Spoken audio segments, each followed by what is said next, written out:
Well, hey everybody, it is Friday, October 25th. I need to apologize for erroneously referring to yesterday, which was October 24th, Thursday, October 24th, as October 25th. I did it twice in the two videos that I recorded yesterday. I think I was just getting a little bit overexcited about the forthcoming holiday, which is my favorite. So I was like, oh, it's 6 days until Halloween. It's actually 7 days until Halloween. So if anybody got inordinately excited about the proximity of yesterday to Halloween, no. Today is 6 days until Halloween.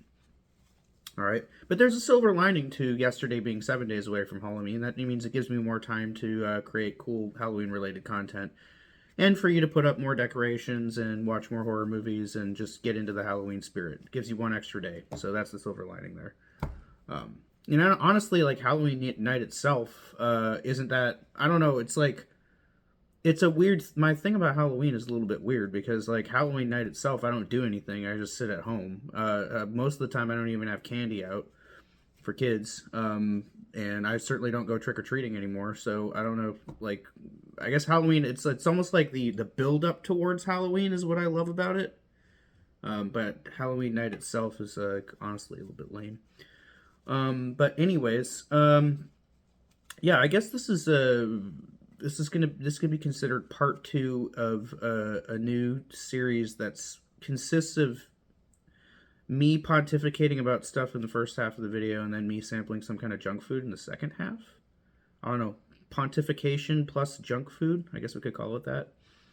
But so I wanted to address something. This is kind of a follow up to the Snyder's Nashville Hot Pretzel video. In the first half of that video, I don't want to call it a rant. I just kind of brought something up that like irritated me a little bit, and and then I came up with a little like I don't know if it's a thought experiment, a social experiment, a psychological experiment. Maybe we can just call it a YouTube experiment. But I was wearing a Harris Waltz shirt in the Nashville Hot video. Now I did that when I did that. When I wore that shirt for that video, I did it intentionally, but it's because I wanted to do a little experiment because when I recorded my Dirty Dick's Tropical Twist video, I was also wearing a Harris Waltz shirt in that one, but it was not my intention to send any kind of political message. I just happened to be wearing that shirt that day. It was not anything that was planned. It was unintentional. I wasn't trying to send a political message, but I think it was interpreted as me doing that because I usually get a really, really good like-dislike ratio. Most of the time I get 100% likes, all right? Because I think that my content is good. But it just so happens that when I made this Dirty Dicks video, I ended up with a like-dislike ratio of 40 to 60. It was one of my better reviews, and it was an excellent product. I ended up giving it like a 9 or a 9.5. It was an absolutely outstanding product. It was absolutely delicious. And when I was recording that video, I just wanted people to, understand how amazing the product was. And that just wasn't happening. It just seemed like there were people who were like, oh, he's wearing a shirt of political candidates that I oppose, so I'm going to click on the video, I'm going to downvote it, and then I'm not going to watch the video, and I'm going to click off of it. That's what was happening. Because if these people who were downvoting it had actually clicked on the video and watched the review, they probably would have switched their downvote to an upvote. So, I intentionally wore another Harris Waltz shirt for the Nashville Hot Pretzels video. And I said, I'm going to do a little experiment here. Is this going to get a bad like-dislike ratio, just like the last video that I recorded while I was wearing one of these shirts did? And it did. It already is like 50-50. Probably it's lower at this point. I'll check it after this. But it just confirmed all of my suspicions. Not only that, but there already are hostile comments coming in. And people saying, Trump 2024, and, there's like a couple comments calling me disingenuous and calling me a hypocrite and all this stuff. And my reply to them was, did you watch the video? Did you listen to what I said? I was not. It was not. It is not a distortion to say that my channel is a non-political channel. I don't talk about politics on my channel. I never do. Also, I don't go to, if there's a spicy product reviewer whose content I enjoy, and they happen to be wearing a Trump hat, in one of their spicy food reviews, I'm not going to automatically download it. If it's a good review and they are talking about a product that I'm interested in, I don't give a damn what hat they're wearing or what shirt they're wearing. I don't care. I'm interested in the product. And I cited as an example in my response to one of the comments, I said, why don't you go check out Funky Food with Dave? All right? He is one of my absolute favorite spicy product reviewers. I love his content. He and his wife are just like this really sweet, charismatic couple. They do videos with their grandkids. They have this really cool studio where they film all their reviews. They're just like wall to wall, like hot sauces with like maps in the background and stuff. I think they're from Vermont. And Dave's a really, really insightful reviewer. Like this is a guy who really, really understands food. He's like able to find like subtleties that I would never be able to. And his analysis of foods is like very, very in depth. And yeah, so he wears some Trump gear sometimes in his video. As long as, it's the video isn't titled, if the video is titled like why you should vote for Donald Trump, well, I'm probably not going to click on that because I'm not interested in watching that kind of thing. But if the thumbnail has him in a Trump hat, but the title of the video is like, oh, Melinda's Ghost Pepper Ranch or something like that, well, yeah, I'm probably going to click on it because I'm interested in that product and I don't really care about the hat he was wearing. And that was the point I was trying to make. I was not trying to, go out there and politicize my channel and tell everybody to go vote for Harris Waltz. The point was, you need to stop going to, just because I'm wearing a shirt of candidates that you oppose, does not mean that the content of my video is just me trying to persuade you to vote for them. Okay? So that's really all that I have to say about it. My experiment confirmed all of my suspicions and then some. Because I was actually expecting that the people who bothered to comment on the video would have actually watched it, but the evidence suggests otherwise. It just suggested they watched maybe the first 30 seconds or possibly the first minute, and then they angrily commented. I'm sorry, but you need to actually take the time to listen to what I have to say before you comment. Or I would suggest it, because you only make yourself look bad when you don't do that. So anyways, well, that's 8 minutes of ranting, and now I'm going to pause and I'm going to go get the product, which I'm very excited to review. All right, so we're going to be talking about Zapp's pretzel sticks. All right, so I suppose when I make these, if you'd like, when I make these pontification videos, maybe every single time, like after the opening monologue or rant or, pontification or whatever you want to call it, I can find some other kind of interesting, like junk food pretzel thing to review in the second half of the video. And I can call it Pontification and Pretzels or something like that. What do you think? Let me know if you think that's a good idea. But I have made it no secret that my absolute favorite salty snack in existence are Zapp's Voodoo chips. I absolutely love them. And they have just made Zapp's Voodoo pretzel sticks.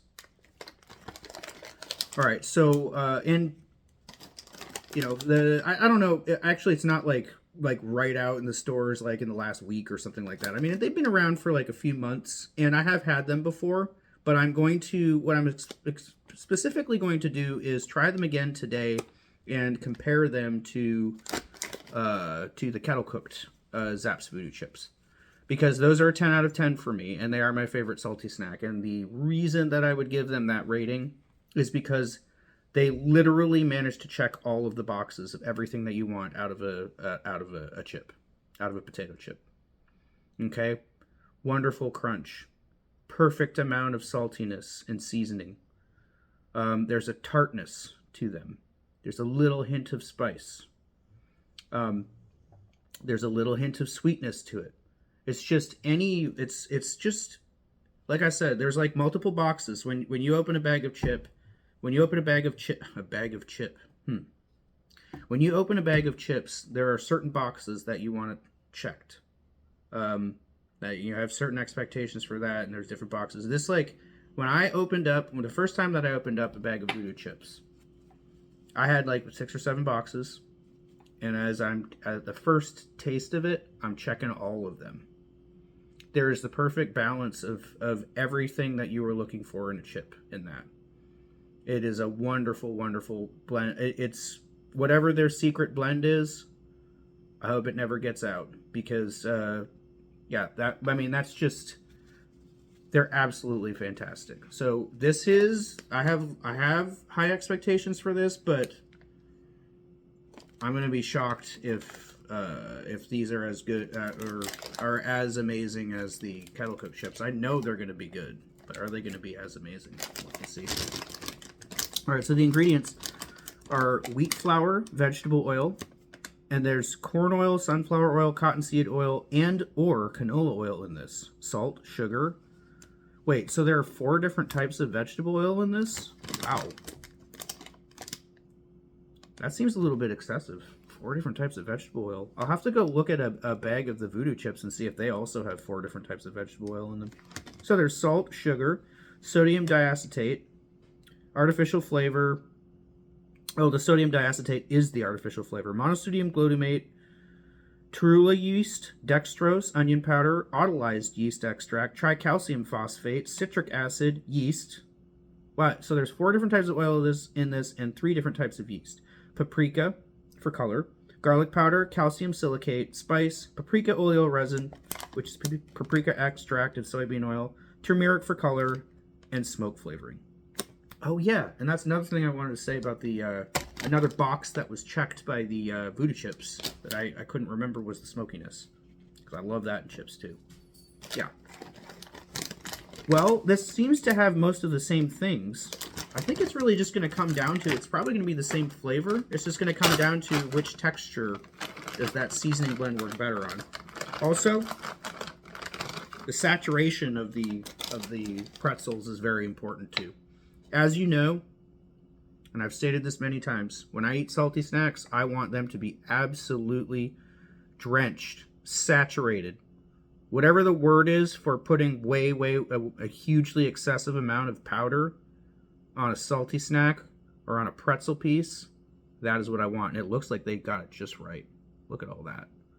Yep, that's got lots and lots and lots and lots and lots and lots of powder on it, and that is exactly what I want to see and what I want to taste. Yep.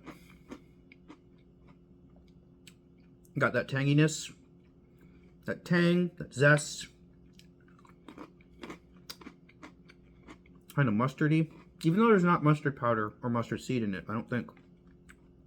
It does have a mustardiness to it that I really like, which maybe is achieved by the blend of other flavors. Yeah, they're completely addictive. It would not be it would not be difficult for me to consume this entire bag if I didn't impose like restrictions on myself, or I knew that like I had like crazy metabolism like my brother does and can eat like 8 pounds of food and like still be really skinny the next day. I would eat this whole bag. Okay, how do they compare to the Voodoo chips? They're very good, but I think that I just slightly like the crunch of the kettle cooked chips in combination with the seasoning blend that's on these just a little bit better, which is really weird because typically I love the crunch of pretzels way better than the crunch of kettle cooked chips. I've never been a big kettle cooked chips fan, so it's really weird that my favorite all-time salty snack is a kettle cooked chips, but it's just the combination of that kettle cooked oily flavor with that wonderful Voodoo chip seasoning blend. It just can't be beaten. So this is a 9, so it's exceptionally good. As far as pretzel sticks go, it's top 5. But is it the absolute best pretzel stick that has ever been put on the market? I would say no, it's top 5, but not the best. Whereas Voodoo chips are unquestionably a 10 out of 10. my favorite salty snack of all time. And I think it just ultimately it comes down to how well that seasoning blend combines with the texture of the snack. And like I said, I think one of the problems is these Voodoo pretzel sticks are only available in these like really huge bags that are $5.99. But honestly, if you're having like friends over for movie night or something, and you put a bag of these out there, it's gonna go really quickly. There's gonna be people fighting over them. So maybe it's good that they only sell them in the big bags. Because if you had the small bags, you'd have a lot of frustrated people who wanted to eat more of the pretzels, and you know, they will disappear quickly at any gathering. So yeah, that's a great product. And I am pushing 16 minutes now, so I had better wrap this up. I'll have more stuff coming tomorrow.